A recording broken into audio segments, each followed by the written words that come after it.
Iya, Assalamualaikum warahmatullahi wabarakatuh. Kembali lagi di video untuk perkuliahan fisika umum. Kali ini kita akan melanjutkan pembahasan di video sebelumnya, yaitu mengenai zat ya. Kemudian di video sebelumnya kita sudah membahas mengenai fluida, khususnya fluida yang statis ya. Di fluida statis kita membahas mengenai bagaimana tekanan bekerja pada fluida yang diam gitu ya. Nah, kali ini kita akan membahas mengenai fluida dinamis, yaitu kita membahas mengenai bagaimana dinamika dari fluida yang bergerak ya. Nah, jadi sebelum kita membahas mengenai fluida bergerak ini atau fluida dinamis ini, kita akan membahas mengenai mengenai sifat-sifat sifat-sifat dari fluida ideal ya. Apa sih yang disebut dengan fluida ideal? Sesuatu yang ideal itu seperti apa? Sesuatu yang ideal itu sebenarnya sesuatu yang tidak ada ya, sama seperti pasangan. Nggak ada pasangan yang ideal. Nah, nah jadi fluida ideal juga sebenarnya nggak ada fluida yang benar-benar ideal. Tapi kenapa kita harus mempelajari sifat-sifat dari fluida ideal atau mengenali ya? Kenapa kita harus mengenali sifat-sifat dari fluida ideal? Jadi, fluida pada dasarnya itu agak sedikit rumit ya. Jadi agak rumit.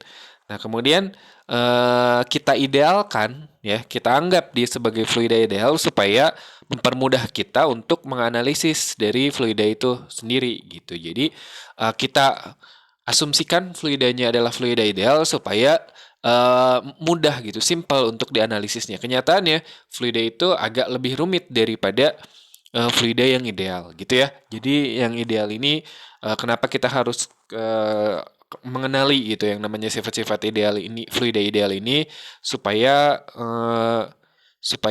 jadi lebih sederhana gitu pembahasannya, agak lebih sederhana gitu ya. Nah, jadi sifat-sifat fluida ideal ini ada berapa ya? Yang pertama itu adalah alirannya tunak kayak atau steady.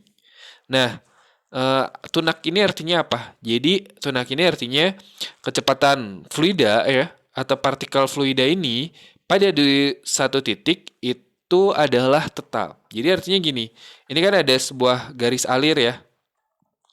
Ada sebuah garis alir yang mengalir dari A hingga C gitu. Nah, jadi setiap partikel fluida yang melewati A, dia akan memiliki kelajuan sebesar VA gitu. Dia akan memiliki kelajuan sebesar VA. Nah, ketika fluida ada di B, dia memiliki kelajuan sebesar VB, dan ketika ada di C, dia memiliki kelajuan sebesar VC. Nah, untuk setiap fluida yang melewati A, dia akan selalu memiliki kelajuan VA gitu. Jadi, kecepatan fluida di titik ini itu selalu tetap.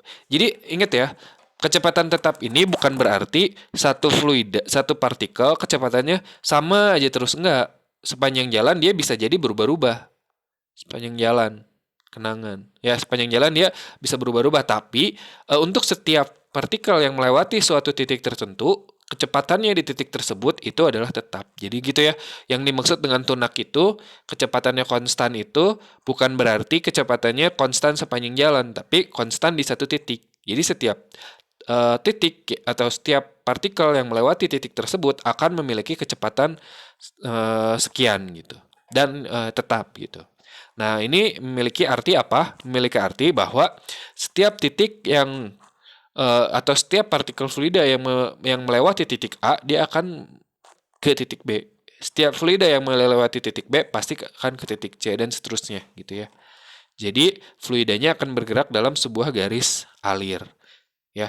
Jadi ini ada partikel nih dari A, dia pasti ke B. Nah, jadi kalau ada partikel lain yang dari A lagi, pasti ke B lagi gitu. Nggak mungkin yang pertama itu ke B, yang sedangkan yang kedua itu kemana gitu. Itu nggak mungkin. Gitu ya. Itu artinya dari tunak. Kemudian yang kedua, itu bahwa aliran fluida itu tidak rotasional. Ya, artinya apa? Artinya pada setiap titik partikel fluida ini tidak memiliki momentum sudut terhadap suatu titik tersebut gitu. Jadi, nah, nggak ada momentum sudut, nggak ada putaran terhadap titik manapun, ya. Nah, Titik manapun maksudnya dalam partikel fluida itu ya. Nah, jadi apa dong? Jadi airnya atau alirannya itu dia mengikuti suatu garis arus atau yang disebut dengan streamline ya, atau disebut juga laminar ya. Nah, ini perbedaan yang laminar dengan yang rotasional ya. Kalau ini adalah turbulen. Ada turbulensi ya. Kamu kalau suka nonton balapan Formula 1 kan ya, ada istilah turbulensi gitu kan ya. Nah, itu artinya ada putaran nih si airnya.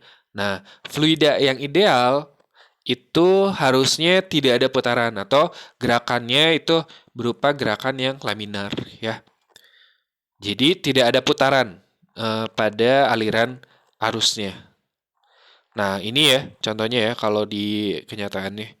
Nah, ini namanya yang berputar ini namanya turbulen. Biasanya sih kalau di sungai gitu ya, kemudian di bawahnya ada lubang gitu, ada apa? Ada lubang itu di bawahnya di sungai itu biasanya terjadi yang namanya turbulen. Nah, kalau yang ini namanya laminar, yang ini turbulen. Laminar itu artinya dia streamline deh. Nah, yang ketiga, sifat dari fluida ideal itu adalah non compressible atau bahasa Indonesianya adalah tidak termampatkan ya.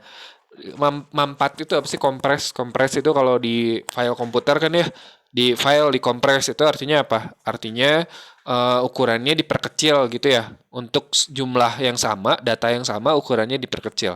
Nah, ini sama di fluida ya, juga kan fluida itu sebenarnya bisa dikompres, sebenarnya bisa dimampatkan ya. Namun fluida yang ideal itu dianggap bahwa dia tidak bisa dimampatkan. Atau artinya apa? Dimampatkan itu kan dikecilin, volumenya diperkecil. Volume diperkecil itu dengan cara diberi tekanan. Nah, fluida yang ideal itu ketika dia diberi tekanan, volumenya tidak mengecil. Ya, artinya dia tidak bisa dimampatkan. Nah, oleh karena itu, ketika dia ada aliran air nih ya, aliran air ketika dia melewati sebuah eh, apa nih, sebuah tempat yang lebih kecil gitu, sebuah tempat yang lebih luasannya lebih kecil, maka biasanya kecepatannya itu jadi diperbesar ya. Nah, ini nanti kita akan bahas pada persamaan kontinuitas. Nah, fluida yang tidak tidak kompresibel ini dianggap juga pada fluid ini ya, udara ketika dia melewati sebuah pesawat ya. Ketika ada pesawat, kemudian ada udara melewati pesawat ini.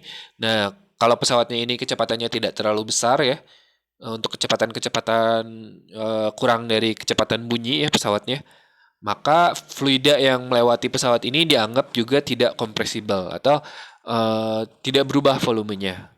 Nah, nanti akan kita bahas ya implikasinya apa gitu dari pernyataan bahwa fluida ideal ini tidak kompresibel. Fluida kenyataannya bagaimana? Fluida kenyataannya apalagi yang namanya udara itu sangat kompresibel ya. Sangat bisa untuk diperkecil volumenya. Tapi yang ideal kita anggap dia tidak kompresibel. Nah, keempat ya. Yang keempat, sifat fluida ideal itu bahwa fluida ideal itu dia tidak kental. Nah, kental itu apa sih gitu? Coba bayangkan, misalkan susu kental manis gitu ya. Ketika kamu teteskan susu kental manis gitu, bagaimana gerakannya bandingkan dengan air misalkan. Kamu teteskan dia di papan gitu, misalkan papan yang miring, bandingkan dengan air. Nah, akan terjadi perbedaan ya. Apa sih perbedaan antara cairan yang kental dan yang tidak kental? Nah, cairan yang kental itu sebenarnya itu berkaitan dengan viskositasnya ya. Berkaitan dengan viskositasnya atau gesekannya ya. Jadi kalau misalkan kita memiliki fluida gitu, memiliki cairan, fluida belum tentu cairan ya. Misalkan fluida itu bisa gas, bisa cairan. Kita anggap aja air ya, kita anggap aja cairan gitu.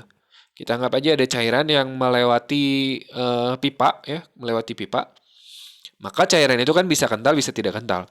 Kalau misalkan cairannya adalah cairan yang kental, maka kecepatannya pada sebuah penampang itu si cairannya beda-beda ya. Eh, yang di bagian dekat-dekat dinding-dinding pipa, kecepatan cairannya kecil, ya. Semakin ke tengah, kecepatan cairannya itu semakin besar. Jadi, untuk sebuah penampang yang sama, ini contoh yang kental ya. Untuk sebuah penampang yang sama, kecepatannya itu bisa beda-beda nih. Yang dekat dengan dinding dia kecepatannya kecil, sedangkan yang jauh dari dinding ya kecepatannya atau kelajuannya itu lebih besar. Kenapa bisa begitu? Karena yang dekat dengan dinding ada gesekan ya dengan dindingnya ya. Ada gesekan dengan dindingnya sehingga dia kecepatannya jadi lebih kecil. Sedangkan yang di tengah karena dia jauh dari dinding maka kecepatannya jadi lebih besar karena dia tidak mengalami gesekan gitu. Jadi kalau yang kental untuk sebuah penampang yang sama kecepatannya itu bisa beda-beda. Tapi kalau misalkan cairannya adalah tidak kental, ketika dia mengalir pada sebuah pipa, pada sebuah penampang yang sama ya, pada sebuah penampang yang sama, kecepatan dari fluida itu semua sama. Kenapa? Karena dianggap tidak ada gaya geseknya gitu ya. Jadi kita anggap bahwa cairan yang atau partikel fluida ini yang dekat dengan dinding itu tidak mengalami gaya gesek ya. Jadi yang dimaksud tidak kental sekali lagi ya, itu yang dimaksud dengan tidak kental itu artinya pada sebuah penampang yang sama, kecepatan fluidanya itu semua sama ya.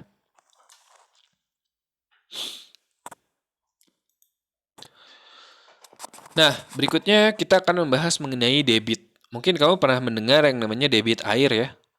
Debit air itu biasanya kalau bicara tentang hujan ya. Nah, air sungai gitu ketika terjadi hujan gitu. Biasanya disebut tuh debit air sekian untuk biasanya sih mengantisipasi banjir ya. Nah, debit ini adalah pernyataannya adalah secara matematis ya, itu adalah jumlah fluida yang mengalir pada sebuah penampang setiap detik ya. Jadi dia disimbolkan dengan Q ya. Jadi secara matematis V dibagi dengan T. V-nya V besar ya. Volume dibagi dengan waktu. Satuan volume kan meter kubik ya, sedangkan satuan waktu adalah sekon. Jadi bisa kita tulis juga satuan dari debit ini adalah meter kubik per sekon. Nah, itu ya. Jadi yang namanya debit itu definisinya adalah banyaknya fluida yang memasuki sebuah penampang setiap waktu. Misalkan nih, ada air mengalir pada keran ya. Misalkan dia mengalir 10 liter dalam waktu 1 menit gitu. Jadi, nggak mungkin ya 1 menit. Misalkan 1 jam gitu. Nah, berarti debitnya itu adalah 10 liter dibagi 1 jam gitu. Tapi dirubah dulu ya ke meter kubik dan sekon. Nah, itu yang namanya debit. Sekarang bayangkan kalau ada fluida ya. Ini namanya debit ya, V dibagi T. Bayangkan kalau ada fluida mengalir pada sebuah pipa ya. Ada sejumlah fluida dengan volume tertentu ya, mengalir pada sebuah pipa. Nah, pipanya memiliki luas penampang A, sedangkan panjang pipanya ya, ini sebenarnya fragmen dari pipanya itu adalah L ya. Nah, jika pipanya memiliki luas A dan panjangnya adalah L, nah maka kita lihat nih tadi persamaan yang namanya debit itu kan V dibagi T ya. V dibagi T. V itu adalah volume dibagi dengan T. T itu adalah waktu. Nah, karena dia pipanya berbentuk silinder, kalau pipa berbentuk silinder, volumenya kan berarti luas alas dikali panjang silindernya ya. Dikali tinggi biasanya gitu. Tapi kan ini silindernya tiduran jadi panjang kali luas kali panjang. Jadi luas penampang dikali dengan panjang itu namanya volume ya. Jadi A dikali L itu kan V ini. Jadi kalau kita masukkan Q sama dengan A kali L per T. L per T, L itu kan panjang. Ya, T itu waktu. Panjang per waktu itu kan sama dengan kelajuan. Ya, kelajuannya kan jaraknya dibagi dengan waktunya gitu kan ya. Jadi ini kelajuannya. Jadi kelajuan atau kecepatannya. Kelajuan sih lebih tepatnya. Karena kita ini nggak melihat arah ya. Hanya melihat nilainya aja. Atau besarnya aja. Jadi L per T itu kan V ya, kelajuan. Jadi Q itu sama dengan A kali V. Nah, jadi persamaan debit selain bisa ditulis volume dibagi dengan waktu, V besar per T juga bisa ditulis A dikali V ya. Luas penampang dikali dengan kecepatan atau kelajuan. Jadi V kecil ini bukan volume ya, ini adalah kelajuan. Jadi bisa volume dibagi waktu atau luas dikali kelajuan. Itu adalah persamaan matematis dari yang namanya debit. Nah, mari kita bahas satu contoh soal ya mengenai debit ini. Misalkan yang tadi ya, ada air yang melewati keran gitu kan ya. Nah, contoh soalnya seperti ini. Ada air keran dengan luas penampang 2 cm kuadrat ya. Mengisi bak mandi dengan volume 10 liter dengan kecepatan alirannya itu adalah 10 cm per sekon. Pertanyaannya adalah berapakah waktu yang dibutuhkan untuk mengisi penuh bak mandi tersebut. Jadi kita lihat dulu ya, yang namanya luas penampang itu kan dia 2 cm kuadrat tuh. Kita rubah dia ke meter kuadrat. Dari cm kuadrat ke meter kuadrat dibagi 10.000 ya. Jadinya adalah 0,0002 meter kuadrat ya, atau 2 kali 10 pangkat min 4 meter kuadrat. Nah, kemudian volume air bak mandinya ya, volume bak mandinya adalah 10 liter. 10 liter, 1 liter kan sama dengan 1 dm kubik ya. Kita rubah dia ke m kubik dibagi 1000, berarti 10 dibagi 1000 dapatlah 0,01 meter kubik. Kemudian kecepatan dari aliran airnya itu 10 cm per sekon. Nah, kita rubah dia ke meter. Jadinya 10 cm per sekon dibagi 100 berarti ya. Itu sama dengan 0,1 meter per sekon. Nah, kita kan yang ditanya nih berapa waktu yang dibutuhkan untuk mengisi penuh bak mandi tersebut gitu kan ya. Nah, jadi kita lihat dulu dari persamaan debit. Debit itu kan Q sama dengan V dibagi T. Nah, Q itu selain bisa ditulis V dibagi T, volume dibagi waktu, dia juga kan bisa ditulis A kali V. Ya, luas dikali dengan kelajuan ya. Jadi Q yang ini bisa kita ganti dengan A kali V. Jadi A kali V sama dengan V per T ini bedakan ya. V yang ini V kecil, V yang ini V besar. Jadi A kali kecepatan atau kelajuan sama dengan volume dibagi dengan waktu. Nah, berarti kalau pengen tahu waktu, T-nya sama A kali V-nya ditukar. T-nya ke atas, A kali V-nya ke bawah. Jadi T itu sama dengan volume dibagi luas kali waktu. Ya, volumenya tadi udah dirubah ke meter kubik jadi 0,01. A-nya itu adalah 0,0002 kali dengan kelajuannya itu adalah 0,1 meter per sekon. Dapatlah kita angka 500 sekon. Jadi kesimpulannya bak mandi tersebut akan penuh dalam waktu 500 detik.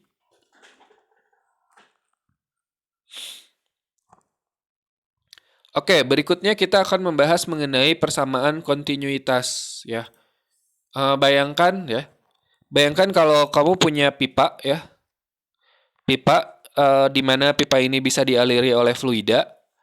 Nah, pipa ini memiliki bentuk yang nggak sama gitu ya, di ujung-ujungnya luasnya itu berbeda antara sebelah sini dengan sebelah sini. Nah, bayangkan ada sejumlah fluida yang mengalir pada pipa ini ya. Nah, kalau kita bicara debit itu kan volume dibagi waktu. Banyaknya banyaknya volume fluida yang mengaliri suatu penampang atau yang melewati suatu penampang dalam setiap waktu itu namanya debit. Nah, bayangkan ada sebuah volume atau sejumlah volume fluida yang mengalir ya dari penampang 1 ke penampang 2 nih. Nah, ketika fluida ini mengalir ya, artinya sekarang begini, kan salah satu dari sifat fluida ideal itu adalah non-compressible. Non-compressible itu artinya adalah tidak dapat dimampatkan, tidak termampatkan. Artinya apa? Volumenya itu tidak berubah ketika diberi tekanan. Nah, sekarang ketika dia mengalir dari sini ke sini ya, karena dia tidak termampatkan, artinya debit sebelah sini, volume setiap waktu yang mengalir sebelah sini itu harus sama dengan volume per waktu yang mengalir sebelah sini. Ya, debit sebelah sini harus sama dengan debit sebelah sini. Karena apa? Karena kan tidak termampatkan. Kalau misalkan yang masuk 10 liter per sekon di sini, Misalkan 1 liter gitu ya, 1 liter per sekon di sini, maka yang keluar pun harus 1 liter per sekon.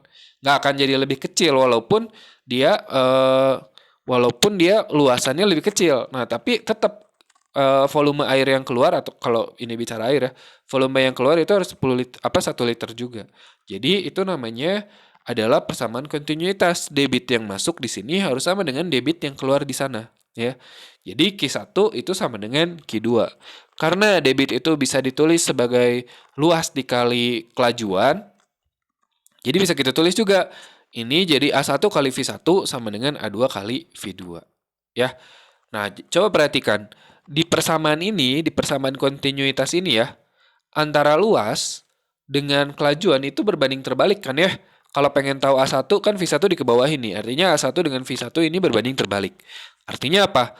Untuk mendapatkan debit yang sama gitu ya, misalkan ini. Untuk mendapatkan debit yang sama antara Q1 dengan Q2, kalau misalkan luasnya ini A2 kita buat lebih kecil, untuk mendapatkan debit yang sama, maka V2 ini kan harus jadi lebih besar. Artinya apa? Artinya kalau ada pipa yang berbeda nih ya, kalau ada pipa yang luasannya berbeda, ketika fluida itu mengalir pada pipa yang luasannya lebih kecil, itu untuk mendapatkan debit yang sama, maka kelajuannya harus jadi lebih besar. Itulah yang menjelaskan tadi ya, kenapa air di sungai itu ketika dia memasuki sebuah luasan yang lebih kecil, dia kecepatannya atau kelajuannya itu meningkat. Kelajuannya meningkat karena tadi mengikuti dari persamaan kontinuitas A1 kali V1 sama dengan A2 kali V2. Secara matematis begitu ya. Nah, mari kita bahas satu contoh soal ya. Misalkan begini, ada pipa yang luasannya berbeda ya, seperti biasa. Luasnya yang ini dengan yang ini itu berbeda. Yang A1 lebih besar daripada yang A2. Dengan logika kita sudah bisa tahu ya bahwa besarnya V1 berarti harus, atau besarnya V2 harus lebih besar daripada V1, atau sebaliknya besarnya V1 harus lebih besar dari V2. Nah, ini misalkan gini ya. Satu zat cair dialirkan melalui pipa tampak seperti pada gambar berikut. Jika luas penampang A1 adalah 8 cm kuadrat, sedangkan A2 adalah 2 cm kuadrat, sedangkan laju zat cair pada penampang 2 yaitu V2 itu 2 meter per sekon. Di sininya 2 meter per sekon. Tentukan V1. Nah, dari tadi ya persamaan kontinuitas kita sudah bisa tebak ya bahwa kecepatan V1 atau kelajuan V1 itu harus lebih kecil daripada kelajuan di V2. Kalau di V2 itu 2 meter per sekon, maka kelajuan di V1 ya harus lebih kecil daripada 2 meter per sekon. Kenapa? Karena dia lebih luas. Kalau lebih luas berarti kelajuannya harus lebih kecil. Kalau luas lebih kecil berarti kelajuan harus lebih besar gitu kan ya. Kita masukkan angkanya. A1 kali V1 sama dengan A2 kali V2. A1 apakah ini harus dirubah ke meter? Nah, kalau mengerjakannya persamaan kontinuitas seperti ini nggak usah ya. Nggak usah dirubah ke meter juga nggak apa-apa karena kanan kiri kan sama. Jadi 8 kali V1 sama dengan A2-nya adalah 2 ya, sedangkan kelajuannya adalah 2. Jadi 2 kali 2. Jadi 2 kali 2 kan 4 ya. Jadi V1 itu adalah 4 dibagi 8, yaitu 0,5. Jadi kelajuan fluida di V1 ya, di luasan 1 A1 itu adalah 0,5, sedangkan di V2 itu adalah 2. Oke. Berikutnya kita akan membahas mengenai prinsip Bernoulli ya. Berikutnya kita akan membahas mengenai prinsip Bernoulli.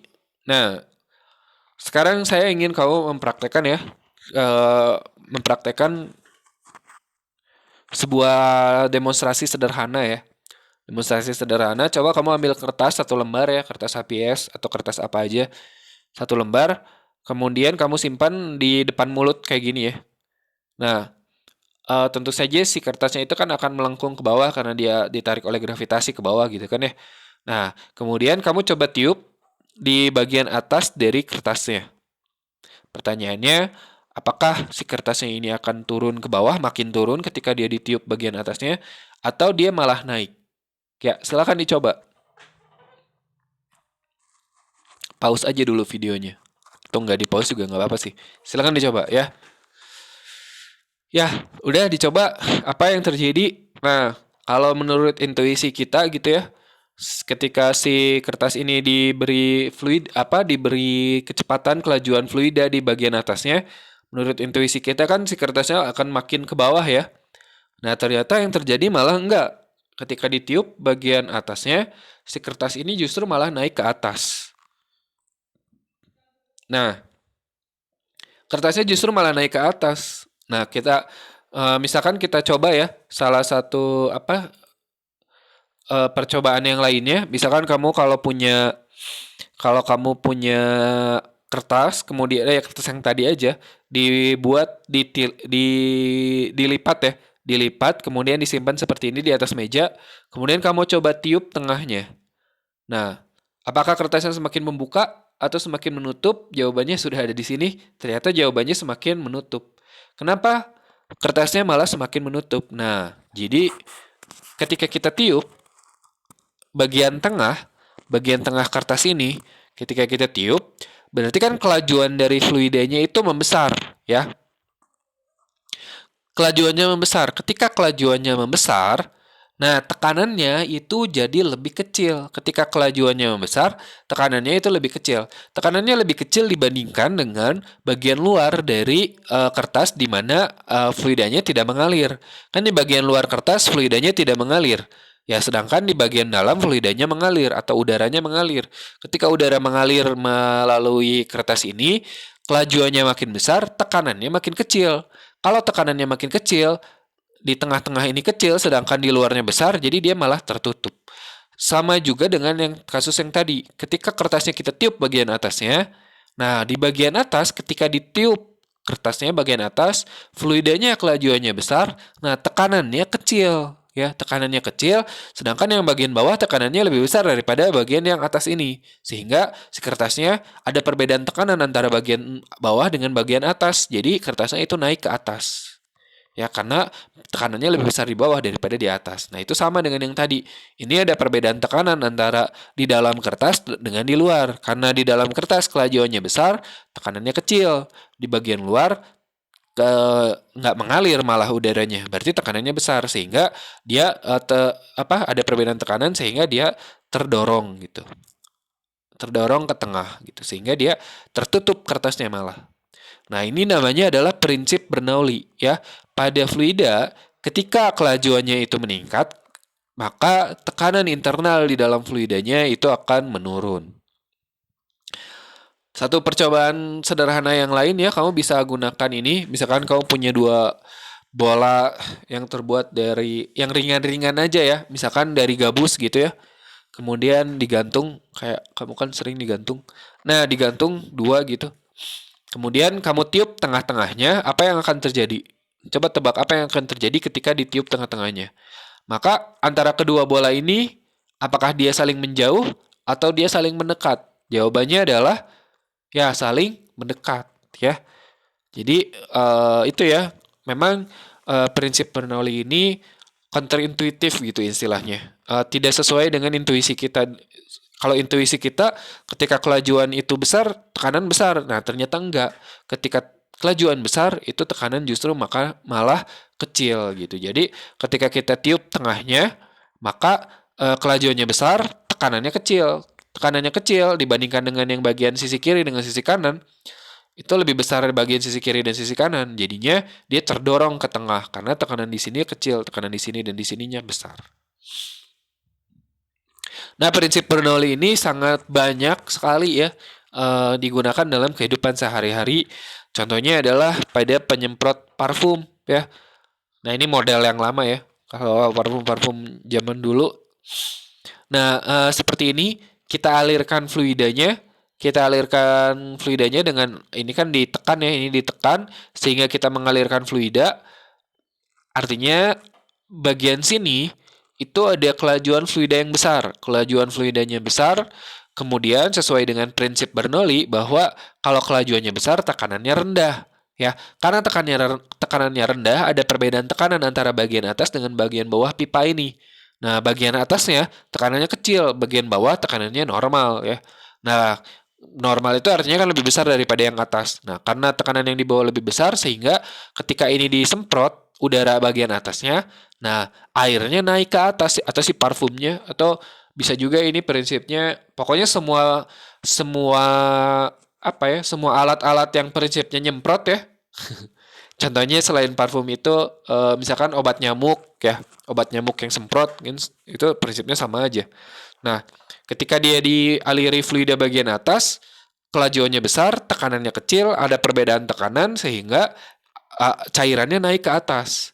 Cairannya naik ke atas, sedangkan di sini ada fluida mengalir, jadi cairannya ini ke bawah dengan si semprotan dengan si fluidanya tadi, fluid udaranya tadi, si cairan ini ke bawah dengan udara sehingga dia bisa menyebar gitu ya si parfumnya itu atau si obat nyamuknya itu.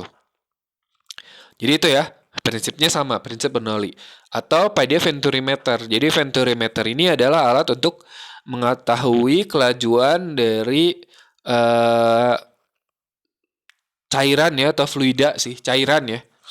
Nah, jadi dia prinsipnya ada dua pipa ya, seperti yang di soal persamaan kontinuitas tadi ya. Ada dua pipa, dia luasannya berbeda, yang satu lebih besar dan satu lebih kecil. Nah, di luasan yang lebih besar, kita zoom dulu nih gambarnya. Kita zoom dulu gambarnya. Nah, di luasan yang lebih besar, itu kan berarti kelajuannya kecil. Di luasan yang lebih kecil, kelajuannya besar. Nah, karena di sini kelajuannya kecil, maka tekanannya besar. Sedangkan di sini kelajuannya besar, maka tekanannya kecil. Dia menekan fluida ini ke sini, naik ke atas sangat jauh karena dia tekanan besar, dia naik ke sini sedikit karena tekanannya kecil. Nah, di sini kan jadi ada perbedaan ketinggian. Nah, dari prinsip perbedaan ketinggian ini digabungkan dengan persamaan kontinuitas, kita bisa mengetahui kelajuan di titik V1 ataupun di titik V2.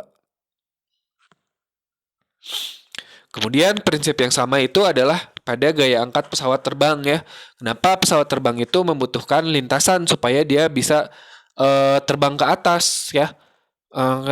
Kan beda ya antara pesawat terbang dengan helikopter. Kalau helikopter itu kan nggak usah jalan dulu, dia bisa langsung naik ke atas.